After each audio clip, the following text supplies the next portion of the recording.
जय गुरुदेव। जय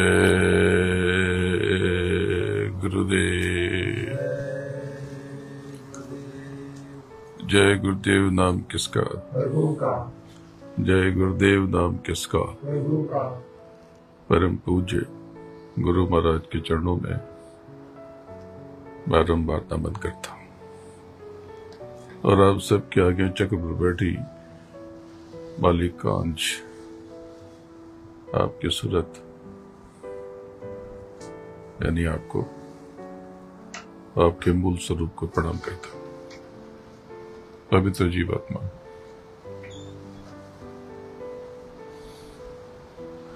आपका मूल स्वरूप कैसा है? नीचे इस काल के जाल में फंसने से पहले आप कहां थे और क्या करते थे?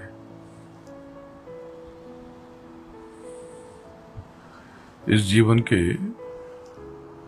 खत्म हो जाने के बाद आप किस प्रभु और किस भगवान के पास जाओगे? अगर आपने जीते जी इन प्रश्नों का उत्तर नहीं खोजा तो आप बहुत गहरे अंधेरे कुएं में गिरने जा रहे हो। उस बात का ध्यान रखना। बड़े भाग्य से आपको सत्संग मिला तो कुछ बात समझ लो। आपको बताया कि पहले कुछ नहीं था, हवा न पानी, बुढ़ापा जवानी, राजा न रानी, बस एक अनामी। उस अनामी का भेद समझ लो। वो अनामी कैसा, कितना शक्तिवान, कितना शक्तिशाली, कितना ताकतवर, वो आप समझ ही नहीं सकते। ये अलग स्तर के प्रश्न हैं जो आप मांस की बुद्धि से कभी जान न सकोगे। इसका बोध आप कभी भी न कर सकोगे।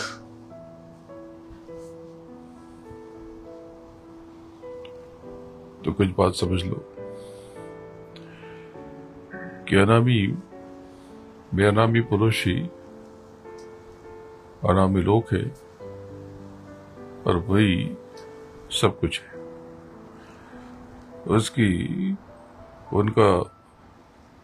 उनकी रचना संरचना तो वहां पर कोई रचना नहीं है। लेकिन अनामी कैसा है? उसकी देह, उसकी काया बड़ी विलक्षण। आप किसी से भी तुलना करो तो आप तुलना न कर सकोगे। वहां पर शब्द भी उस मालिक में और सुरते भी उसी मालिक में। उनके रोम रोम में सुरते और हर सुरतों में महाप्रकाश। यदि आप सब जब अनामी में थे तो आपके मूल प्रकाश के आगे ईश्वर, ब्रह्म, पारब्रह्म, महाकाल कुछ भी नहीं। जो सुरते अनामी में हैं, अनामी के रोम रोम में जो समाहित है, उनके आगे लाखों करोड़ों ईश्वर, ब्रह्म, पारब्रह्म कुछ भी नहीं है। इतना उजाला, इतना नूर, तो ये आप सोच भी नहीं सकते। ये आप सोच भी नहीं सकते। यानी अनामी में जो सुरते हैं उनके आगे ढेरों ईश्वर, अनंतों ईश्वर उनके सामने निर्बल। तो फिर अनामी ने अपना विस्तार किया और अगम लोक बनाया। अगम लोक पे वहां पर अनामी पुरुष। तो पूछा कि कौन, ये कौन है? तो उन्होंने बताया कि मैं ही हूं। तो अगम लोक अनामी जैसा नहीं। यहां पर शब्द और सुरतें मालिक से बाहर है। यहां पर शब्द है,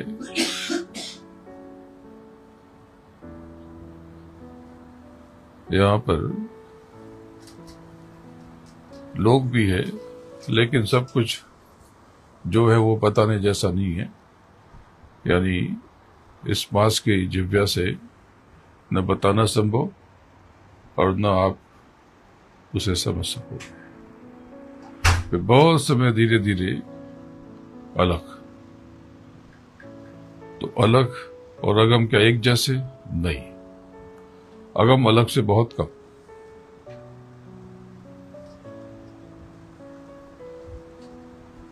लेकिन वहां भी कोई ऐसी रचना नहीं, लोक है, वहां पर मालिक है, शब्द है, सुरते हैं। अनामी में सुरते मालिक में, मालिक का ही हिस्सा। इस भेद को समझ लो। शब्द भी मालिक में, मालिक का ही हिस्सा। आपकी सुरतें भी शब्द स्वरूप है। इस भेद को जान लो। जो सुरतों का तत्व है वो शब्द स्वरूप है।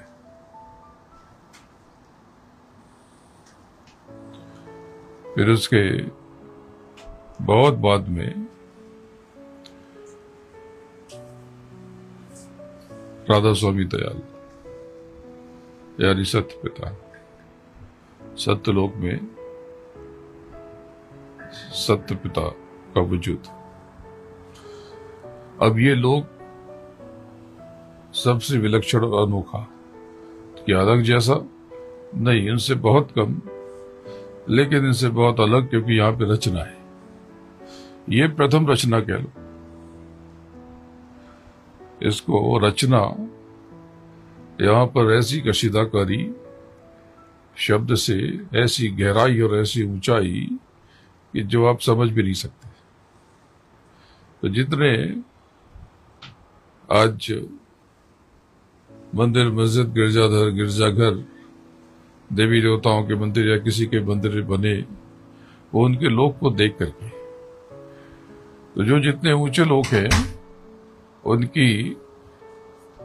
उनकी जो रचना वहां पर वो बहुत फैलती हुई, और जो नीचे के लोग हैं एकदम नुकीले उठते हुए। तो इसलिए आपने देवी देवताओं के मंदिर तो सीधे जैसे देखे होंगे ऐसे, लेकिन आपने गुरुद्वारे या संत मत के मंदिर या मस्जिद आपने विस्तार लेती हुई देखी, विस्तार लेती। वहां पर मालिक पूरे स्वरूप में, रूप स्वरूप मालिक का वही, लेकिन यहां पर आप मालिक को देख करके निहाल रहते हो। आप मालिक को में ही रमे रहते हो। उनके साथ यहां पर रास, जो रास लीला, असली रूहानियत यहां पर। सुरते अपने मालिक के चरणों में, अपने मालिक में समाई है।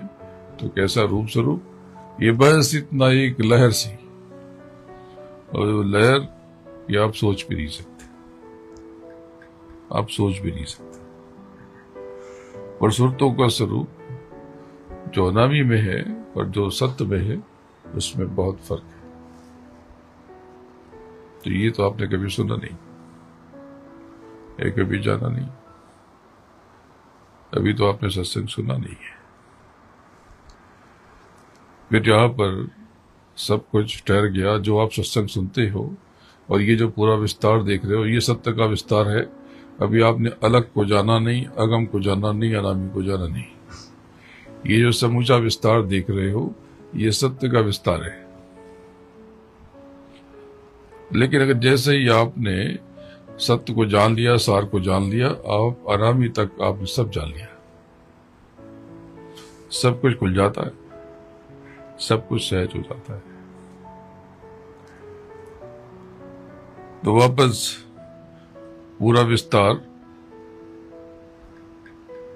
धीरे धीरे फिर से बहुत समय के बाद सत्य से विस्तार हुआ। अनामी से विस्तार हुआ नहीं, अनामी से जब विस्तार हुआ तो अगम, अलग और सत्य तक, फिर विस्तार सत्य से हुआ,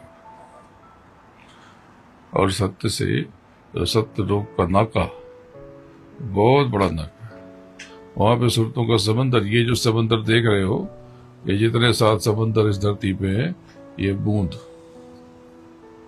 एक बूंद समझ लो इसको, ऐसा वहां पर सुरतों का समंदर है। कहां पर? आपके लोक में, आपके सचखंड में, आपके पूर्ण ब्रह्मलोक में, आपके उस अकाल तख्त पर।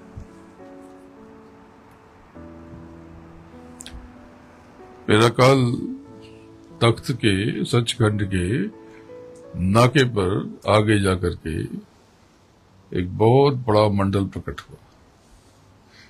ये महामंडल, अगम, अलग महामंडल, सत्य महामंडल। अगर ये महामंडल तो इनको मंडल कहोगे, क्योंकि इनके आगे नीचे के कुछ नहीं। जब आपको बता दिया कि एक सूरत जो अनामी में है, वो अनामी का ही हिस्सा है, उसके आगे लाखों करोड़ों ईश्वर ब्रह्म पार ब्रह्म कुछ भी नहीं, कुछ भी नहीं।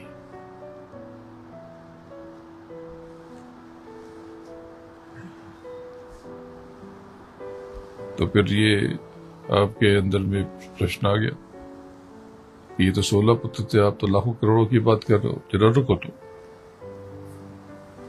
तो ये जो सुरतें हैं सत्यलोक में, ये सब सत्य है। वो जो मालिक है वो तो सत्य है, लेकिन ये जितनी सुरतें हैं सब सत्य है, सब सार है, सब सार है। तो ये नीचे, ये जो नाके पर, ये भंवर गुफा, ये ऐसे अर्धवर्तुल भंवर गुफा है।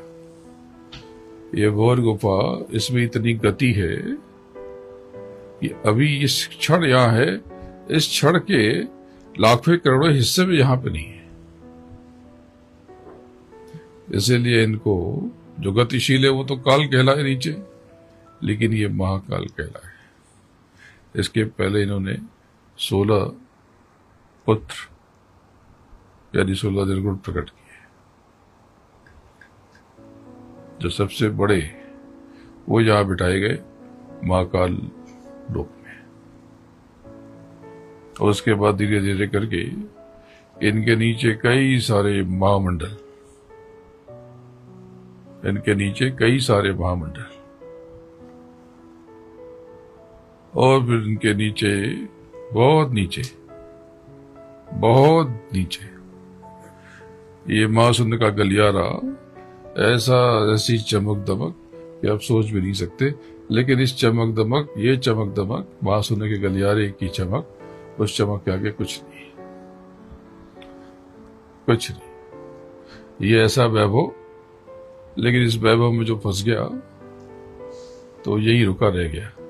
इसलिए संतों ने इसको कहा तिमिरखंड। ये तिमिरखंड कहलाया। इसके बारे में बाद में फिर कभी बताऊंगा, बहुत बार बताया आपको, तो पहले ये आगे समझ लो।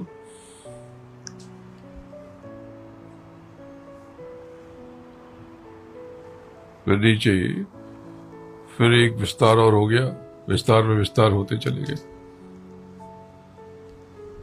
फिर पार ब्रह्म का मंडल, ब्रह्म का मंडल, माया का मंडल, और फिर नीचे सबसे छोटे पुत्र समय पुरुष यानी काल पुरुष का मंडल। असुरतों का एक बूंद का जाना बहुत बड़ा, वो बूंद भी छोटी सी बूंद नहीं, बहुत बड़ा हिस्सा, लेकिन बहुत छोटा, और समंदर के आगे बहुत छोटा। तो कुछ घड़ों में नीचे उतारा गया। तो 16 पुत्र के 16 घड़े नीचे, समझ लो आप, मोटा मोटा। जब सूरतें नीचे उतरी तो अपने मूल स्वरूप में थी। नीचे आकर के इनके ऊपर एक कपड़ा एक फेंका तो लगा कि कुछ आ गया, क्योंकि मूल स्वरूप में नहीं, इनको एक लगती कुछ खोल आ गई तो ये समझ रही, लेकिन उससे कोई रुकावट नहीं थी। तो ये जो खोल फेंकी, ये चादर फेंकी, इस चादर में सारी सूरतें लिपट गई, सारी सूरतें नीचे जितनी भी थी। ये चादर शब्द स्पर्श रूप रस और गंध, शब्द स्पर्श रूप रस गंध की चादर।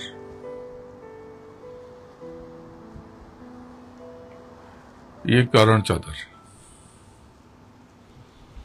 उसके बाद नीचे उतरी तो इसमें 4 तत्व और जोड़ दिए गए और ये एक और चादर फेंक दी। तो इस चादर के ऊपर एक 9 तत्वों की और चादर आ गई। ये शब्द स्पर्श रूप रस गंध और मन बुद्धि चित्त और अहंकार, ये सूक्ष्म चादर। और फिर नीचे जब उतरी एक और चादर फेंक दी।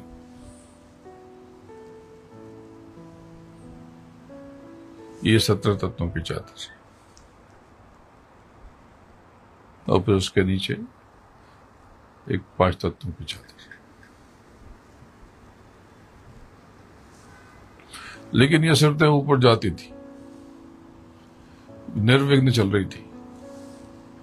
ये चादर में लिपटने के बाद भी नीचे योनियां नहीं थी, लेकिन चादर थी, खोल बन गया, खोल बन गया। लेकिन सूरतें लौट रही थी अपने मालिक के पास, और यहीं से जहां पे थी वहीं से बैठ के मालिक के पास पहुंच जाती थी। ऊपर चढ़ रही थी, लेकिन जहां बैठे वहां से मालिक से जुड़ जाए। तो नीचे का निजाम कुछ गति से चल नहीं पाया। तो एक ज्ञात ये समझ लो, इसके ऊपर तो बहुत भेद आप मांस के मस्तिष्क से समझ नहीं पाओगे। लेकिन तब जो सबसे छोटे पुत्र थे, जो मूल स्वरूप जो सूरत का, उसके आगे कुछ भी नहीं।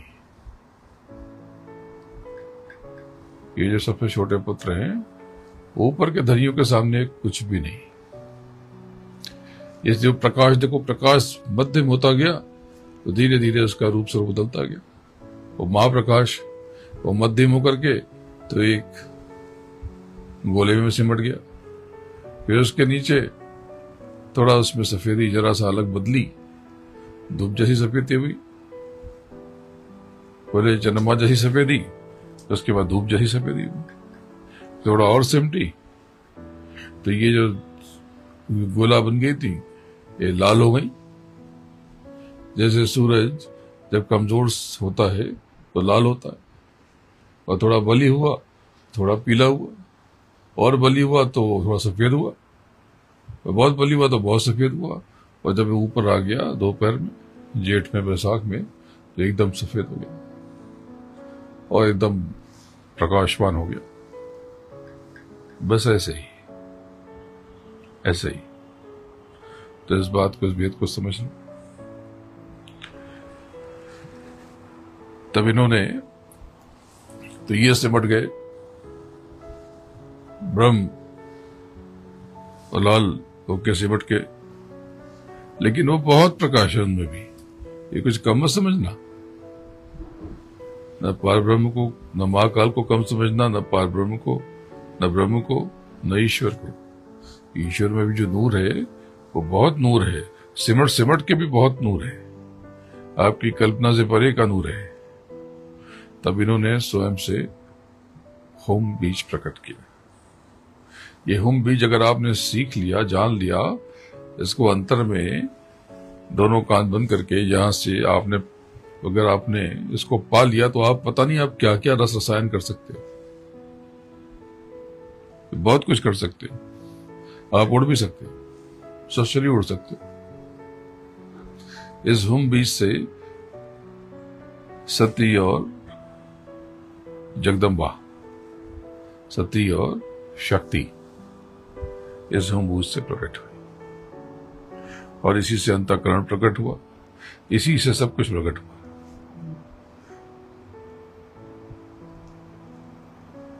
और फिर नीचे शक्ति ने सबसे पहले तो एक मां चेतना प्रकट की, लेकिन ये गोपनीय है इसलिए इसको नहीं खोलता हूं। ब्रह्मा विष्णु महेश प्रकट की। ये त्रिशूल लेकर के उतरी, जो त्रिशूल ऊपर से उतरा, तीनों गुण। त्रिशूल यानी कोई लोहे का, स्टील का या पीतल का या तांबे का कोई हथियार नहीं है। त्रिशूल यानी तीन गुण, रजोगुण, सत्वगुण, तमोगुण। ये इस त्रिशूल से ये तीनों पुत्र प्रकट हुए, एक रजस स्वरूप, एक सत्य स्वरूप और एक तम स्वरूप। और फिर इन्होंने तपस्या की, तपस्या में बैठ गए 10,000 वर्षों तक तपस्या। तो पहले न सत्युग, न त्रेता, न द्वापर, न कलयुग, कुछ भी नहीं, कुछ भी नहीं, न कोई नियम, न कोई विधान। और फिर इन्होंने बैराट के साथ 9 करोड़ दुर्गा और 10 करोड़ शंभू प्रकट किए। किसने? जगदम्बा ने। इनसे हंग बीज प्रकट हुआ, हंग बीज से ये सब विस्तार हो गया, और 84 लाख 4 खाने और 84 लाख देह प्रकट हो गई। तो ये जो 84 लाख बने, ये पंचभौतिक, और ऊपर जो ये जो 33 करोड़ है, ये 17 तत्व। अभी तो बहुत कुछ जानने के लिए, लेकिन आप समझ लो, थोड़ी सी मूल बात को समझ लो।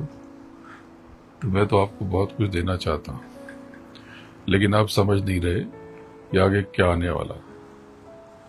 जब मैं कहता हूं गुरु महाराज थे, गुरु महाराज हैं, गुरु महाराज रहेंगे, तो आप संदेह करते बोले ये 2017, 18, 19 से क्यों कह रहे, पहले से क्यों नहीं? ये काल का देश है। मूल बात समझ लो, जब मई 2012 में लीला हुई तो कुछ कारण थे। तब तो किसी ने प्रश्न क्यों नहीं पूछा कि गुरु महाराज की देह इतनी छोटी सी कैसे?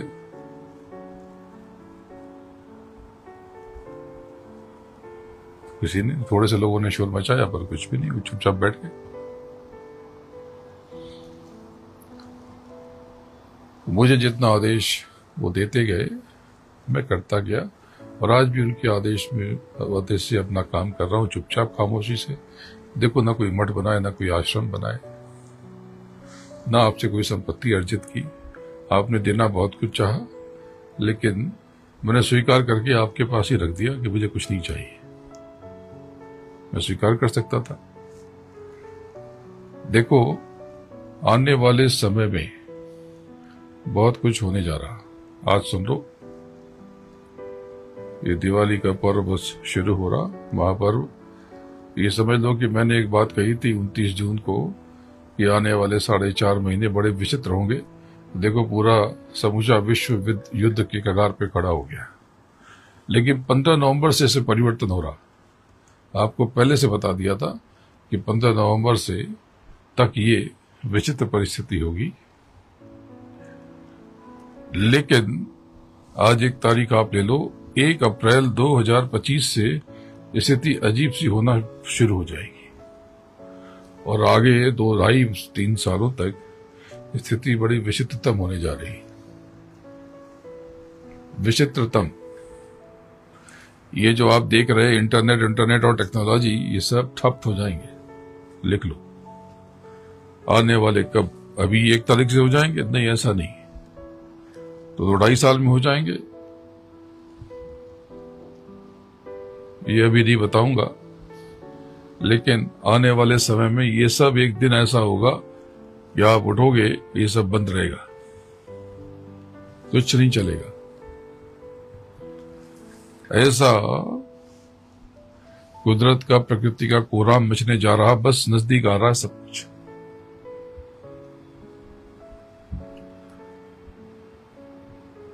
सब कुछ नजदीक आ रहा। तो एक चीज समझ लो कि हर घर में थोड़ा धन जरूर रखना। थोड़ा धन, उसको छुपा कर उसको कहीं कोने में रख लो। जो लोग गांव में हैं वो बहुत अच्छा है, जमीनें जो है वो बेचना मत, खेती की जमीन। और जिसके पास जमीन नहीं है खेती की, लेकिन उस पैसे हैं और जमीन खरीद सकता है, तो कहीं जानने वाले या ऐसे किसी के आसपास थोड़ी सी जमीन रख लेना।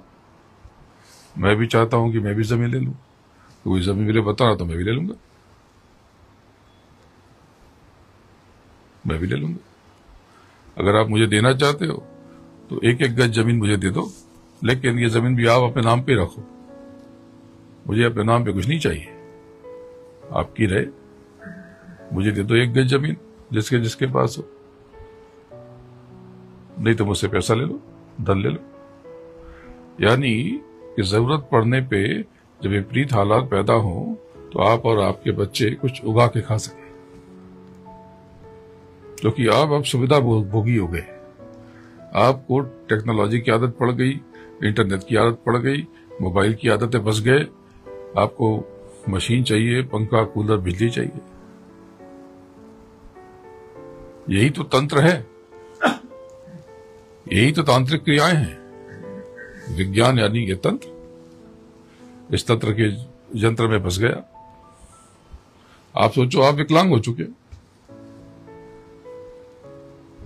2012 के पहले उसी मैदान में, आश्रम में बाहरी लैट्रिन बाथरूम लोग करते थे, कोई दिक्कत नहीं होती थी। आज देखो कितनी असुविधा होने लगी आप सबको, शरीर खराब होता जा रहा है। तो अभी तो आपने देखा नहीं है, आगे ऐसा विचित्र समय आ रहा, ऐसा विचित्र समय आ रहा कि उसका बताऊंगा तो आप सिहर जाओगे। अरे ये जो अभी महामारी आई थी चार साल पहले, ये कुछ नहीं है। कोई बहुत बड़ा राक्षस या दानव या दैत्य या कोई कष्ट, कोई मुसीबत, ये बस द्वार खटखटा रही। ये जो शेयर बाजार इतनी ऊंचाई पे दिख रहा अभी तो ठीक है, लेकिन आगे ऐसी मिट्टी पलीद होने वाली है कि आप सोच नहीं सकते। कब, ये सब बताऊंगा, संकेत देता रहूंगा। सर पकड़ लोगे आप, ये कौन सी तबाही आ गई, हम कहां फंस गए। तो बिना पूछे आप कुछ किया मत करो, करोगे तो पछताओगे।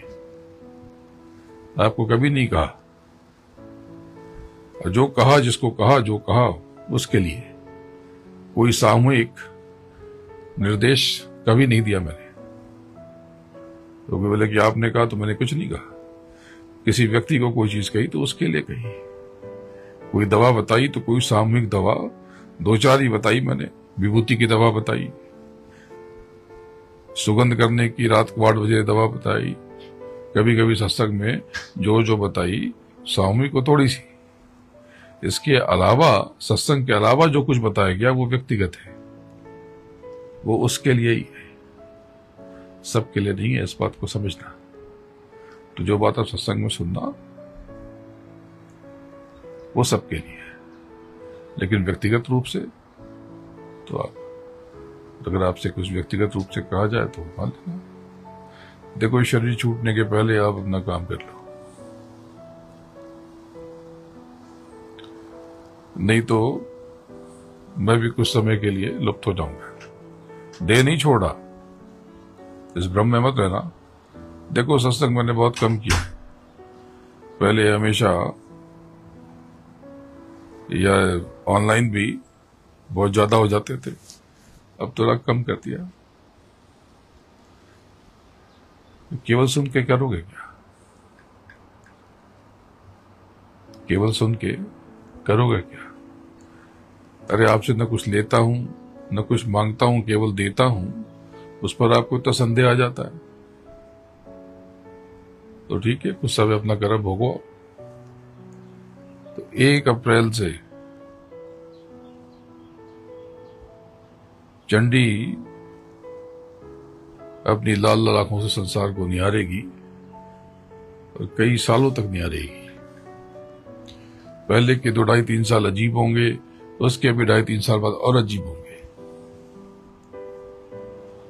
और आगे मुझे आने वाले समय में लाश ही लाश उठाई दिखाई दे रही। मैंने 29 जून के पहले और थोड़ा बाद में भी कहा था कि कुदरत का कोहराम मचेगा, तो आप देखो कितनी जगह जमीनें खिसक गई। मैंने किसी ने नहीं कहा आपसे, मैंने आपको बताया था साफ साफ कि मैं हवाई दुर्घटनाएं होते हुए देख रहा हूं और रेल की दुर्घटनाएं और सड़क की दुर्घटनाएं होते हुए देख रहा हूं।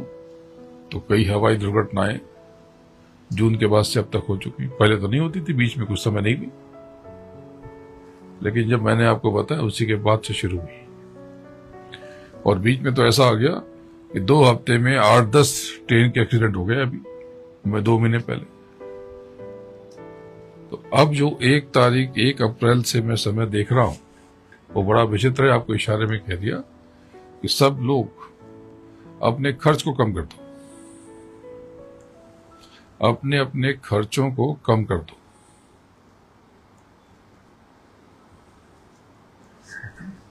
और इसके अलावा कुछ नगद, कुछ रुपए अचानक कोई काम आ जाए, इसके लिए चुपचाप पोटली बांध के रख दो, छूना मत उसको, या समझ लो कि मेरे नाम पे रख दो, तो जब जरूरत पाए तो उसको उधार ले लेना। लेकिन ऐसे नहीं, साधारण काम के लिए मत लेना। जब कोई भयंकर स्थिति आ जाए तभी उसको इस्तेमाल करना है। जब आपके घर पे कुछ न रहे और दाना भी न रहे तब उसको इस्तेमाल करना, या कहीं अचानक से जाना पड़े तो इस्तेमाल करना। सब कुछ छुपा छुपा के बता दिया, लेकिन परेशान होने की जरूरत नहीं है। गुरु महाराज की उंगली थामे रहोगे तो समय अच्छा या खराब आपको कुछ भी नहीं होगा। ये बता दिया इसलिए कि अभी तक आपने ना सुना था किसी से ना कुछ, तो बाद में तो लोग दूसरी बात करते, इसलिए आपको बता दिया। आगे बड़े ताकतवर लोग, उनकी कीमत ऐसे ही देखो खत्म हो रही। जब मैंने कहा था 6 महीने पहले तो कोई मानता नहीं था, और अभी तो कुछ नहीं, देश और दुनिया के ताकतवर लोग, रसूख वाले लोग मिट्टी में मिल जाएंगे, मिट्टी में मिल जाएंगे। आज जो ताकतवर लोग हैं, अगले 5-10 साल के बाद इनके नाम लेने वाले लोग नहीं रहेंगे। इतनी तेजी से परिवर्तन होगा कि सर घूम जाएगा। लेकिन बस ये है कि आप सब सुरक्षित हो। आपके ऊपर छतरी है, आपके ऊपर छतरी है, कवच है, सुरक्षा कवच है। तो ये सब तो विद्या आपको बहुत जल्दी दिखाई पड़ेगा। जो मैंने बताया, अचानक संपर्क टूट जाएगा पूरे संसार में, लोग हद पर बह जाएंगे। आज तक तो किसी ने नहीं कहा, अब देखो अब इस पर बातें शुरू होंगी। मैंने जब बहुत साल पहले आपसे कहा कि समुद्र का जल स्तर बढ़ जाएगा और समुद्र के आसपास के शहर बर्बाद होने के कगार पे पहुंच जाएंगे, इससे पहले केवल गुरु महाराज ने बहुत बरस पहले कहा था और किसी ने नहीं कहा।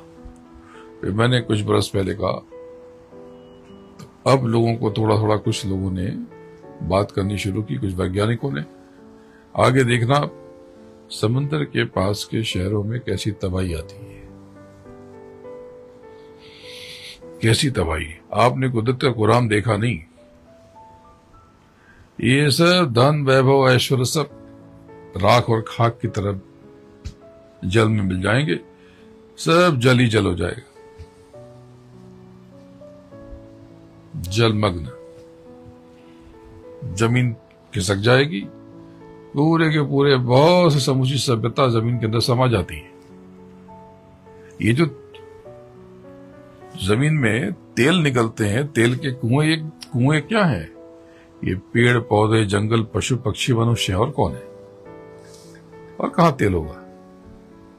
इन्हीं में तेल है। ये पूरे के पूरे जंगल, पूरे के पूरे शहर, पूरी की पूरी मानव सभ्यता ये सब जमीन के अंदर, ऊपर से फिर सब बराबर, ये सब का तेल निकल, ये सब होने जा रहा फिर से। कुदरत का कोहराम बचेगा और काल का डंडा चलेगा। अरे आप कुछ बिना मतलब जगत की चीजों के पीछे परेशान मत हुआ करो। एक समय ऐसा आएगा जब आप शुक्राना अदा करोगे कांपते हुए और कहोगे मालिक तूने बचा लिया, लाख लाख शुक्राना। आपको नहीं पता कि आप कितने सुरक्षित हो, कितनी दया है आपके ऊपर। आपको तो केवल संदेह होता है। तो संदेह का उपाय क्या है? कुछ समय के लिए आपसे दूर हो जाऊं, यही उपाय है। और क्या उपाय है? उस समय आप खुद जरा सा बिना किसी कवच तो रहेगा, लेकिन जब दिखाई नहीं पड़ेगा कोई तो लगेगा कवच नहीं। एक बात समझ लो कि गुरु महाराज थे और गुरु महाराज बस इतनी सी बात है। ये सब उनकी मौत से 2012 के बाद उस समय भी जो हुआ उनकी मौज, उसके बाद भी जो हुआ उनकी मौज, और अब भी जो हो रहा है उनकी मौज। तो कहना यह कि उस समय तो आपने कहा नहीं, अरे मैंने नहीं, मैं कौन होता हूं कहने वाला। जब जो कहलवाते हैं कह देता हूं।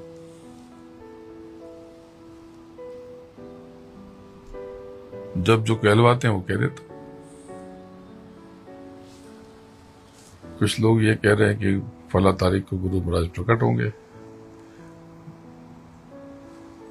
देखो गुरु महाराज कब लुप्त होंगे, कब प्रकट होंगे, इस फेर में आप पढ़ो मत। उन्होंने जो कहा वो काम करो। गुरु महाराज ऐसा नहीं कि चिट्ठी लिख के 2 लोगों को बताएंगे और 200 लोगों से छुपा लेंगे कि अब तुम बताओ लोगों को। जब वो एक चिट्ठी भेज सकते हैं तो 1 लाख चिट्ठियां भेज सकते हैं।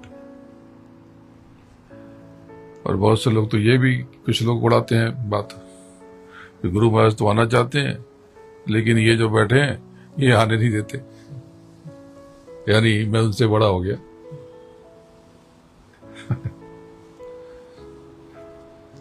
तो बस सद्बुद्धि बनी रहे सबकी, सबके ऊपर गुरु महाराज की दया। ये यज्ञ जो हो रहा साकेत महायज्ञ सत्ययुग अगमनी का हमेशा नहीं होगा। ये तो बस तैयारी है, असली चीज तो चौथे यज्ञ में होगी। और गुरु महाराज आएंगे वही करेंगे, कोई और चौथा यज्ञ नहीं कर सकता। और इस बात को किसी ने नहीं कहा, मैंने ही सबको बताया। मैं कह देता मैं करने जा रहा हूं चौथा यज्ञ, कभी आपको नहीं कहा। ये तो चुपचाप कर रहा था। ये तो आप लोग घुसावल की संगत जो यहाँ बैठी है, ये यहाँ पर जो बैठे हैं, इन्हीं लोग के प्रयास से। मुख्य प्रयास तो इन्हीं का था जो बैठे थे। तो मालिक की उसमें सहमति मिल गई तो जरा सा नजर आने लगा। और बहुत से लोग कहते हैं कि अरे संत मत में यज्ञ कहाँ होता है। अब आपको कुछ पता ही नहीं, आप संत मत ही नहीं जानते। संत मत में निंदा होती है।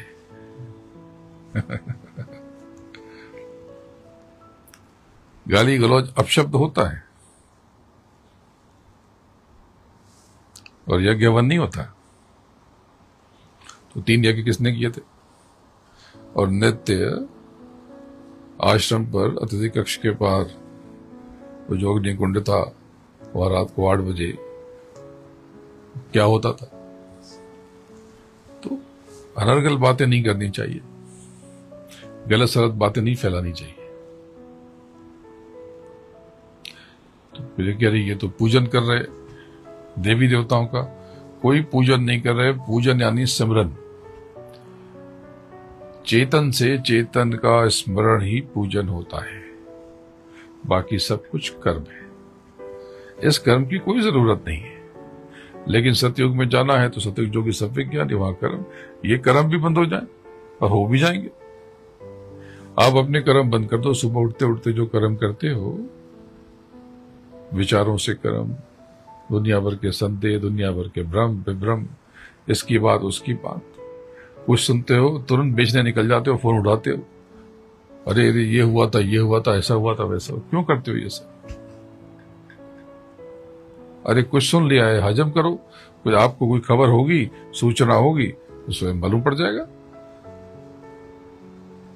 मैं तो हर बात जानता हूं, और अब आपसे क्या शिकायत करूं, क्योंकि आप तो सब अपने हिसाब से करते हो। आपको नहीं पता कि आप किस तरह से फंसते जा रहे हो। तो अभी भी कुछ बिगड़ा नहीं है।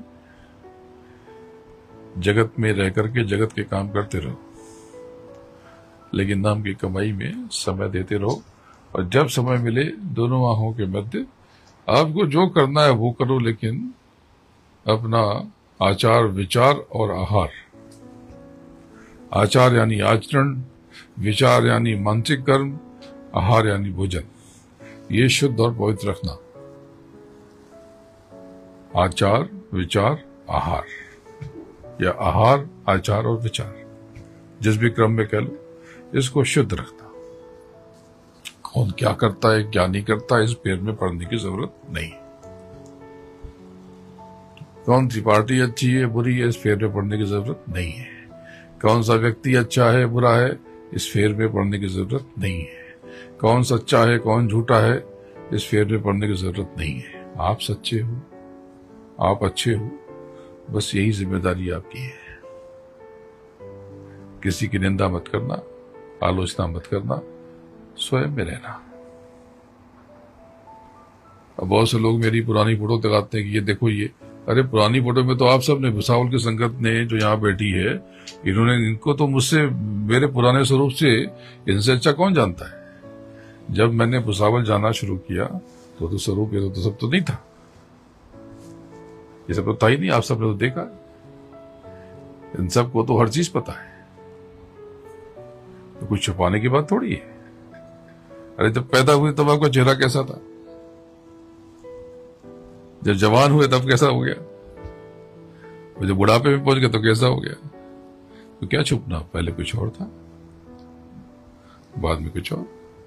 जितने भी महापुरुष हुए, जब उन्होंने आध्यात्म का कार्य शुरू किया, उसके पहले जब वो सामान्य जीवन में थे, तो जो वस्त्र सामान्य लोग पहनते थे वो वही पहनते थे, वैसे ही रहते थे। तो इसमें कोई भ्रम विभ्रम की बात ही नहीं। खुद को भ्रमित करना है तो करते रहो, खुद को उलझाना है तो उलझते रहो। राम की कमाई नहीं करोगे और बाहर पता नहीं क्या तलाश करोगे, तो बाहर कुछ भी नहीं है। जो कुछ मिलेगा आपको भीतर जाके मिलेगा। ये तो आज थोड़ा सा सुनाया है, लेकिन बहुत कुछ सुनाना चाहता हूं, अनुभव भी कराना चाहता हूं।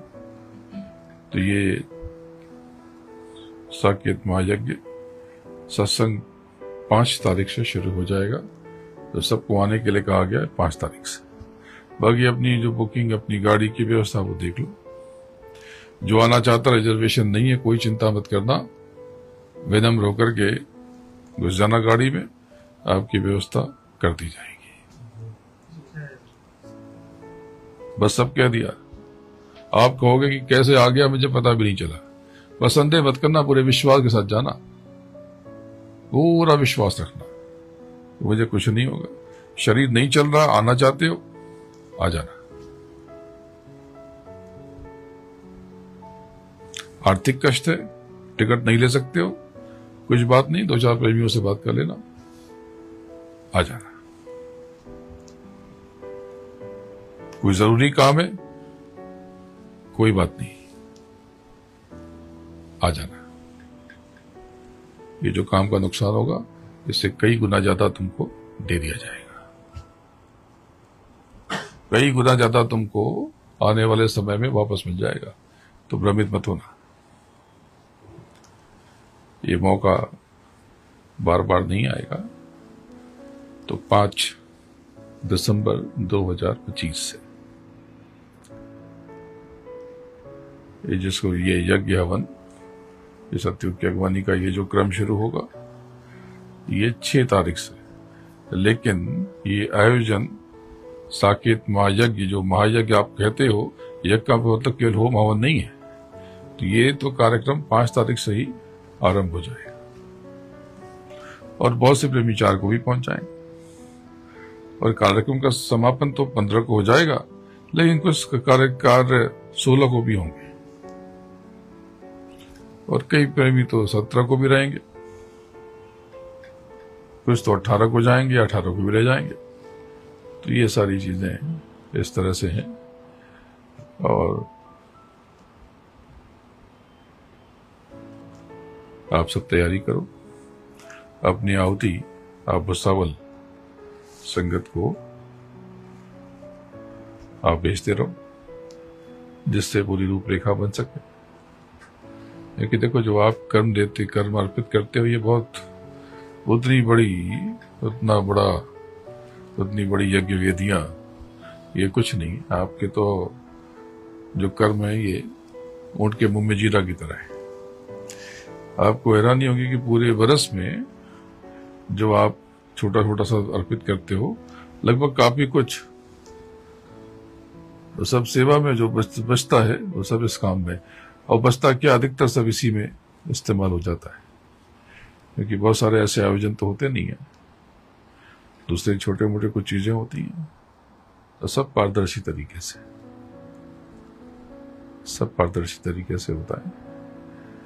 तो आप तैयारी करो। जिन लोगों ने घी निकाल लिया तो वो घी अलग अलग, भैंस का है तो लिख के ले आएंगे, भैंस का घी। जो खरीदा है वो लिख देंगे, कि बता देंगे कि ये बाजार का घी है। तो बाजार का घी वहां से क्या लाओगे, यही मिल जाएगा आपको। तो इनसे ही कह देना भुसावल के प्रेमियों से कि भाई हमारे लिए घी खरीद दो, तो ये ले आएंगे आपके लिए। जो घी का व्यवस्था की जाएगी तो इसमें आप क्या घी जोड़ देंगे। लेकिन आप घी ला रहे हो निकाल करके, शुद्धता से निकालना, पवित्रता से। और जो गाय का घी है तो देसी गाय का घी तो अलग कर लेना। देसी जितनी भी गाय है, गिर की गाय है, सहवाल गाय है और अलग अलग तरह की गाय, तो उसका घी अगर है देसी गायों का तो अलग कर देना। जर्सी गाय का है तो लिख देना जर्सी गाय का घी, और भैंस का घी है तो लिख देना भैंस का घी। कोई भी पदार्थ ला करके सांकल्य, चावल, तिल या जो भी जो वहां पर रखा होगा उसमें आप अपने से मिश्रित मत करता। अगर आप कुछ भी ला रहे हो तो पहले सूचित कर दो। और कुछ भी अगर आपके पास आपने उगाया है, तिल उगाया है, या आपने और कोई पदार्थ जौ उगाया है, या आपने चावल उगाया है, तो जब यहां पर लाना तो उसको सफाई कर लेना, पहले धुल देना और धूप में सुखा देना, एकदम शुद्ध करके ले आना। ध्यान रखना उसमें कीड़े वड़े ना हो, तो इसका ध्यान रखना। और बड़े भाव से आना, गाते बजाते आना, प्रार्थना करते आना, आनंद से आना। और सुबह उठ करके जो प्रार्थना होगी शरीक हो जाना। आराम करने मत आना, तपस्या करने आना, साधन भजन खूब करता।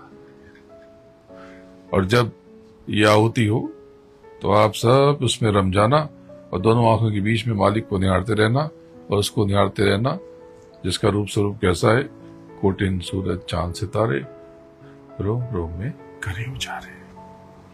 उसको देखते रहो, निहारते रहो, ताकते रहो, अपने महबूब की तरह, माशूक की तरह, प्रियतम की तरह, अपने सनम की तरह, अपने हुजूर सरकार, उसी को निहारते रहो। हर क्षण निहारने की आदत डालो, लेकिन उस समय विशेष रूप से। तो ये कर लो, ऐसी रक्षा सुरक्षा हो जाएगी, ऐसा कवच आपके ऊपर बन जाएगा कि आप उसका असर, ये जो पिछले समय आ रहा, इस पे महसूस करोगे कि आपके ऊपर मालिक की बहुत दया है। बोलो जय गुरुदेव।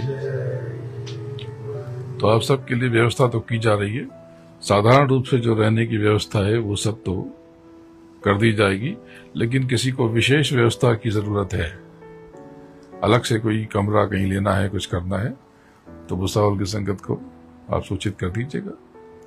ये सारी देखभाल आपके लिए कर देंगे। बोलो जय गुरुदेव। जय गुरुदेव।